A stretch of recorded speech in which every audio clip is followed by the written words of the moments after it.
everyone. Thanks for tuning back in once again to the Queen Ahmadiyyah Shakur TV show. I'm your host, Queen Ahmadiyyah Shakur.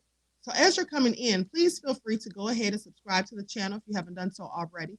Be sure to click that notification bell and click the word all so that you're notified each time the Queen Goddess goes live. Don't forget to follow me on Instagram at Queen Ahmadiyyah Shakur. You can also follow the Queen Ahmadiyyah Shakur fan page, and you can follow me on Twitter at DGoddess27. Okay, so let's get into this nefarious story, because this is a story about a mother who killed her 6-year-old son, shot him numerous times, and then had the nerve to hide him in the trunk of the car. Okay, and this was likely over a custody battle that she was having with the child's father. So the mom of a 6-year-old boy was found fatally shot, or who was found fatally shot in the trunk of a car that she was driving in Mound on Friday, has now been charged with murder, accused of shooting him up to 9 times in the car with a shotgun. Now, Julissa Angelica Gendrick Thaler, who's 28 years old, from Spring Park, was charged Monday with second-degree murder with intent in the killing of her 6-year-old son, Eli Hart, on Friday, May the 20th. Now, here's my question. I'm just wondering why they're charging her with second-degree murder, because this clearly sounds premeditated, which would make it first-degree murder, capital murder. So I don't understand why they charge her with second degree. I mean, it seems to me that she planned this whole thing out. Clearly, there was nothing that just the child did to make her go off like this. So Thaler's first court appearance is scheduled for 1:30 p.m. today. Okay, her bail, or was scheduled for 1 p.m. today, and her bail was set at $2 million. Now, another person, a man who was with her, was also taken into custody on Friday in connection with Eli's death. Now, the Hennepin County Attorney's Office said on Monday that there was insufficient evidence at this time to charge the man in Eli's death. So maybe he didn't know she had done it. Maybe he did. They don't know yet. So Eli's family has launched a GoFundMe to help pay for funeral costs. Eli was a kindergarten student at Shirley Hills Primary School in Mound, Westonica. In Mound. Westonka Public Schools said this on Saturday. Now, they say in a news release on Tuesday, the Orano Police Department said that the investigation into Eli's death has led authorities to addresses in Mound and Menestrista, where police have found evidence implicating those locations as potential scenes. They say it is now a joint investigation because there are crime scenes in multiple jurisdictions. Now, the Orano and Menestrista police departments are investigating, along with the Hennepin County Sheriff's Office and the Hennepin County Medical Examiner. The medical examiner on Tuesday officially identified Eli of Spring Park as the victim in the case, noting that he died of multiple shotgun wounds at 8:44 a.m. at Bartlett's Boulevard and Shoreline Drive in Mound. Now, according to the criminal complaint and Orano police, at around 7 a.m. on Friday, May the 20th, police officers conducted a traffic stop on a Chevrolet Impala driven by Thaler, who was missing one of its front tires and was riding on the rim. Now, the back window of the vehicle was broken out, and there appeared to be blood on her hand. There was also a shotgun shell and a spent casing in the vehicle, as well as blood and what looked like a bullet hole in the back seat. Now, police determined there was probable cause to search the vehicle and that it couldn't be operated safely. That's when police searched the trunk, finding Eli, who had been shot. There was also a shotgun in the trunk, according to the complaint. So I'm going to go to the footage of what the police had to say,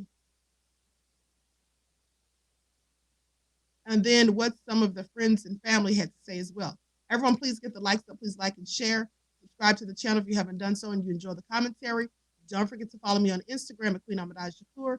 You can also follow the Queen Ahmadiyyah Shakur fan page on Twitter at DGoddess.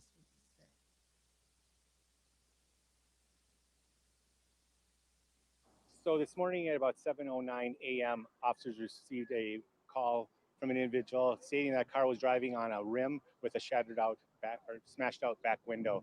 Officers made a traffic stop about 2 minutes later when they observed the car driving on Shoreline Drive near the intersection of Bartlett. They stopped the individual, identified the female driver. During and through the investigation, they identified blood and what looked like other material inside the vehicle. After some time of investigations, they determined and located a body inside the trunk. So individuals, 2 are in custody at this time. It is an active investigation with the help of Hennepin County Sheriff's Office as well as Medical Examiner's Office. We have not identified the individual in the trunk yet. We're waiting for positive identification with the Medical Examiner's Office. We're hoping to have that later this evening, and so we can give out more information. But I do want to advise that there is no threat to the community. This is an isolated incident. We believe, or we know, that the suspects that were involved in this case are in custody, and we're working through the investigation to determine what involvement that each of them had in the role. And then I'm assuming one of the people that's in custody would have been the driver. The driver is in custody. And so then, can you speak to the other person in custody? Was there a search to find another person, or what led you to that second person that's now in custody? Yep. So at some point in the investigation, we determined that there was a apartment involved, or may have been involved. So during the search of that apartment, another individual was located and was taken into custody for questioning. There was a search here or some police activity here at the gas station. Can you speak to this? Yes. So we had some information that indicated that the vehicle was here at this location prior, and we've located evidence to as part of the crime. 15 years as chief, you ever see something like this? It's rare. It's rare. Chief, what can you tell us about the victim? I know you said you guys are waiting on medical examiner's information, but male, female, adult, child. We don't know at this time because we just have limited information. And can you tell us anything more about what the officers were pulling out of the dumpster? I don't know what was recovered as of yet, but it was just parts and information related to the criminal activity. And I couldn't quite hear you because vehicles were going by, but this scene specifically was connected to the Shoreline Drive Correct. scene because you guys got a tip that the vehicle that was tipped over was in the gas. Correct. Can you talk about the police activity at the Bayview apartment? Is that somehow related? That was related to this case. So we have several scenes that we're still actively investigating, performing search warrants on, and so we're hoping to have more information that we can release tonight as it comes available, so that we can release it to the public. Hey guys, you guys guys want to get out of here, please? Why don't you guys head out? Unless you have media credentials. Okay? I don't see any on you guys. All right? Thanks. That was amazing. No. You mentioned this is super rare. It's also got to be something that's really challenging for your team and your officers to go through. Can you speak to that at all? Just when you're dealing with something that's as brutal as this. It is. It sort of shocks you, and our hearts go out to the victims in this, as well as the officers, first responders. Mount Fire also assisted on the scene, so it's just traumatic dealing with all this. What are the next steps here? I know you said you have 2 people in custody. Yep. So depending on where our investigations, most likely they'll be booked into Hennepin County Jail this evening, as the investigation goes on, and hopefully be charged by in the next few days. Have you been able to at least preliminarily determine the cause of death for the person that was in the trunk? I don't want to speculate at this time until the medical examiner is made positive. Were they dead at the time? though? Yes. Yes. Chief, could you just share a little more detail about how the police officer made that traffic stop and how they were able to investigate the truck? Were there warrants involved or anything like that? No, not this time. So the vehicle was stopped because it was driving on one rim and the shattered out windshield, and we had a call of suspicious activity called in by a witness, a bystander. Gave us that information, so that was why the traffic stop was conducted. But then how did the officer get into the trunk, or were they able to investigate the inside of the vehicle? The vehicle is going to be impounded for information pertaining to what was found inside the vehicle, and during that inventory search, the body was found inside the trunk. So the body wasn't, like the trunk wasn't open No. at Shoreline? No. Anything else you feel like is relevant or pertinent for us to share as we put this story together tonight? I just want to reiterate that there is no, there was some speculation that there's multiple bodies, multiple crime scenes. There was just different scenes that we're processing. There's one victim in this matter, and there's no risk to the public at this point. Any idea if these people knew each other, or if they came from out of town to in town, or if this happened in town? At this point, I just don't want to speculate. Okay. We'll have more information in the next few hours. Thanks, Chief, for Thank answering you, our Chief. question.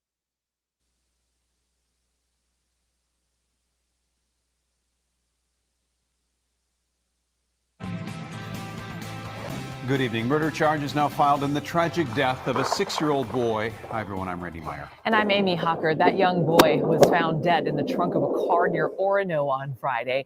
Fox 9's Paul Bloom joins us live in Spring Park near a memorial. Paul, this complaint lays out some very disturbing details. Disturbing indeed, Amy, Randy, almost unfathomable, the charges we are talking about here. This young child, Eli Hart, shot to death more than half a dozen times, likely with a shotgun, by his own mother. You mentioned that memorial. We've been standing here most of the afternoon. Fence facing Lake Minnetonka wasn't far from here, where the traffic stop was made, pulling over the mom, and in that trunk, the body of Eli Hart. These messages, these flowers, heartbreaking. Because it's harder when you see the pictures, and I Criminal just want to background wake check up one on day and steroids, not another tool for cry St. over Paul him. The grief police in and the the fight anguish, against too much rising for crime. some along the Lake Fox 9's Minnetonka Courtney communities of Godfrey Spring joins us live Park, from police Mound, and headquarters with Orono. more on what Even they're those who doing. didn't know, the Courtney? little boy like Cherise Payne had their Yeah, hearts Kelsey, this broken. unit has been around for about Seeing a the year, and we're photos getting and our hearing the first. story of 6-year-old Eli Hart's final moments. Hard to think of like how it happened, and I just don't understand why. On Monday, Hennepin County prosecutors filed second-degree intentional murder charges against Eli's mother, Julissa Thaler. The details contained in the criminal complaint incredibly hard to stomach. Thaler accused of shooting the boy with a shotgun, possibly as many as 9 times in his torso and head. Eli's body discovered in Thaler's Chevy Impala during a traffic stop last Friday morning here at the intersection of Shoreline Drive and Bartlett Boulevard. The nearby Back Channel Brewing Company setting up this touching floral memorial where mourners left message cards throughout the day on the lakeside fence. I just felt like I wanted to come by and say goodbye, even though I didn't know him. Adding to the hurt and sadness were details contained in an ongoing custody fight between Eli's father and mom, Julissa. The two never married, but the father had gone to court to obtain full parental custody, worried about the child's care when Eli was with Julissa, citing mental health concerns. Dakota County had placed Eli in foster care with extended family for quite some time, but had apparently returned him to Julissa's custody in December over a myriad of objections. And back out here live at that memorial, I spoke to the fiancée of Eli's dad. She called the charge beyond horrific, worse than anyone could have ever imagined. And it's interesting to note here, police initially allowed Julissa to go home from the scene of that traffic stop on Friday morning. It's unclear why, but once they opened the trunk and discovered the body, they raced over to her apartment building. It's less than a mile away, and she was arrested on foot in that area. Tonight, her bail set at $2 million. The mom in court tomorrow afternoon for her first appearance. We're live along Lake Minnetonka. Paul Bloom, Fox 9. Okay, so that's clearly egregious, all right, and so nefarious. And I'm just wondering why they let her leave the scene in the first place. Now, and they let her leave, pay attention, before they finished searching the vehicle, because they didn't find the body in the trunk until after she'd already been allowed to leave. So how does that even make sense? If you're searching a car, the person should have to stay at the scene just in case you find something like this or something else illegal, right? So that makes no sense. And like I said, I'm just curious as to why they charge her only with second-degree murder. This is a very heinous crime, and the fact that she shot this poor child over half a dozen times just makes it all the worse. And I'm wondering if she fired one of those shots from inside the vehicle, because they did mention that there was a bullet hole in the car.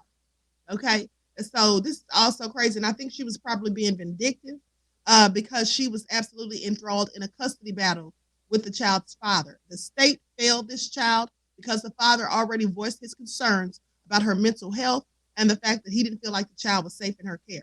Now, though they did take him out of the home, they ended up letting him go back with her. And as we can all see now, that was a bad idea. So anyway, prayers for the family. And this is really crazy. I hope she gets exactly what's coming to her, honey, because who does this? I don't know what is getting wrong with people, but I have been reporting lately numerous stories of people murdering and harming their own children. Something is really crazy. So anyway, with that all been said, drop me a comment. Let me know what you think about this nefarious story. And be sure to click the like and share. And also don't forget to subscribe to this channel if you haven't done so already. I will talk to you all again soon.